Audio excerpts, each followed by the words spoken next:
There is a specific kind of man who, when something breaks, does not call anyone. He does not scroll for answers. He does not ask for permission. He just stands there, stares at the problem, and something shifts in his face. Not panic, not frustration, something quieter, something that looks almost like focus. That moment is worth examining because the broken thing was never really the point. When a man learns to work on something as complex and unforgiving as a machine, something changes in the architecture of how he thinks. It does not happen in a classroom. It does not happen from watching someone else do it. It happens in the dirt, in the heat, with grease on his hands and a problem that refuses to cooperate. That environment rewires something deep in the male brain. Most men go through life outsourcing their problems. Something breaks, they find someone to fix it. Something fails, they find someone to explain it. There is nothing wrong with that. But men who choose to figure things out themselves made a different decision at some point. Consciously or not, they decided that difficulty was not a signal to retreat. That decision, which looks like stubbornness from the outside, is actually a philosophy. When a man diagnoses a problem through physical engagement, he is not just gathering information. He is building a mental model of an invisible system. He is holding variables in working memory simultaneously: sound, history, feel, smell, and cross-referencing them against experience stored in his hands, not in language. Researchers who study how the body and mind work together call this embodied cognition. The knowledge lives below the level of words. Ask a man with this kind of skill how he knew something was wrong, and he will pause. He might say, "It just felt off." He is not being vague. He is reporting accurately. The knowledge does not exist in a sentence he can hand you. It was built through repetition, failure, and the specific silence that follows when something finally works. This builds a personality trait that looks from the outside like distrust of authority. Men who solve problems with their hands tend to trust their own perception over received opinion. They have been in situations where the expert was wrong, where the manual did not account for the specific conditions in front of them, where their own judgment was the only thing that got them through. Over time, this becomes a bias toward direct experience. They grow skeptical of people who speak with great confidence about things they have never physically touched. That is not arrogance.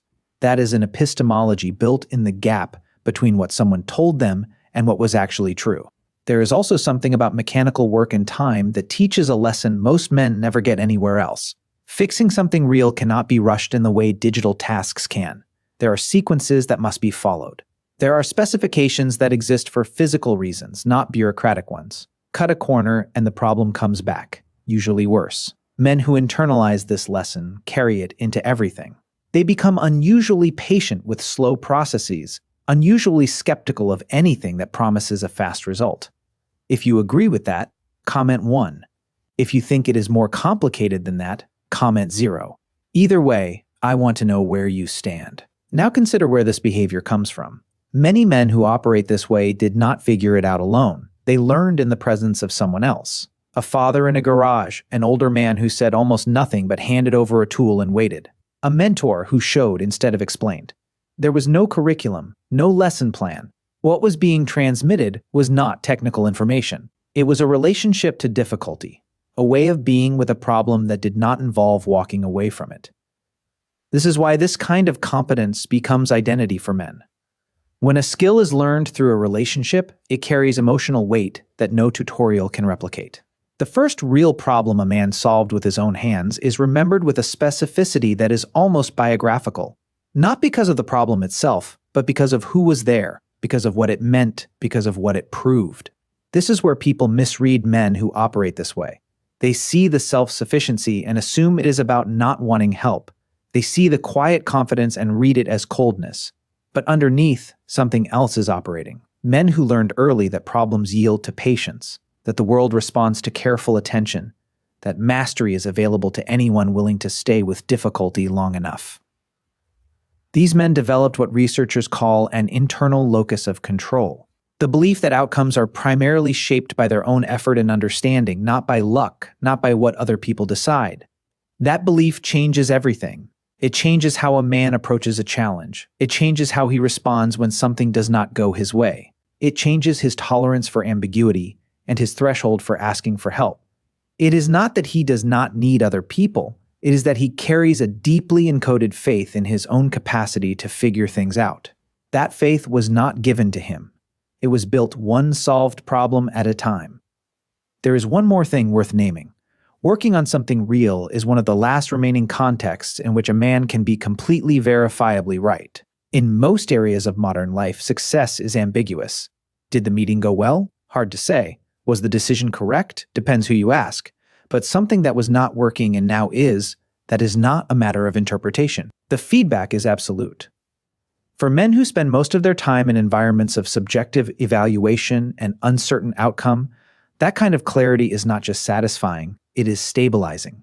This is why a man who is overwhelmed does not always talk about it. He works on something. He finds a bounded problem with a knowable solution. He rebuilds, in miniature, the experience of competence and control that the rest of the week may have taken from him.